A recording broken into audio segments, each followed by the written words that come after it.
Ambika Telugu stories. ఒక పెద్ద దట్టమైన అడవిలో ఒక సింహం ఉండేది. ప్రతిరోజూ జంతువులను వేటాడి తినేది. ఈ అడవిలోని జంతువులు అన్నీ భయంతో జీవించేవి. వారు రాత్రి వేళల్లో దాచుకుంటూ ఉంటారు, ఎందుకంటే దానిని చూసిన ప్రతిసారి మృగాలు భయం పడతాయి. ఒకరోజు జంతువులు అన్ని కలిసి సింహం వద్దకు వెళ్లాయి. వారు సింహాన్ని బ్రతిమాలుతూ ఇలా వేడుకొన్నాయి, ప్రతిరోజూ ఒక్క జంతువు చప్పున నీ దగ్గరకు వస్తాం, మిగతా వాళ్లను వదిలేయి.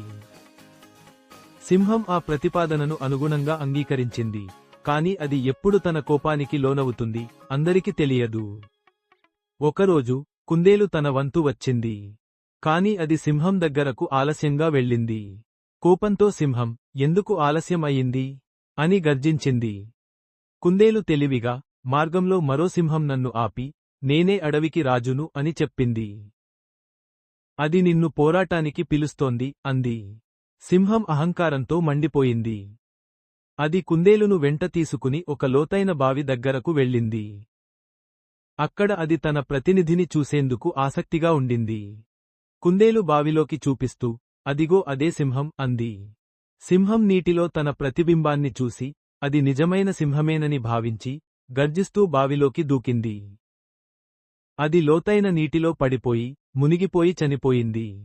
అలా తెలివితో చిన్న కుందేలు పెద్ద సింహాన్ని జయించింది.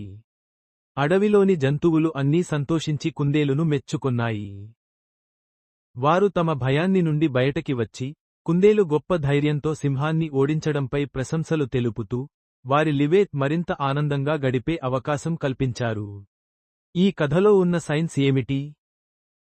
బావిలోని ప్రశాంతమైన నీటి ఉపరితలం అద్దంలా పనిచేసి, సింహానికి తన ప్రతిబింబం మరో సింహంలా కనిపించడం కాంతి పరావర్తన లక్షణానికి ఉదాహరణ.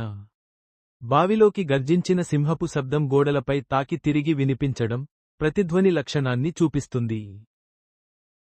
కోపంతో దూకిన సింహం కిందికి పడిపోవడం భూమి గురుత్వాకర్షణ వల్ల జరుగుతుంది. ఈ మూడు శాస్త్రీయ అంశాలు కథలో సహజంగా కలిసిపోయి, విద్యార్థులకు భౌతికశాస్త్ర సూత్రాలను ఆసక్తికరంగా అర్థమయ్యేలా చేస్తాయి.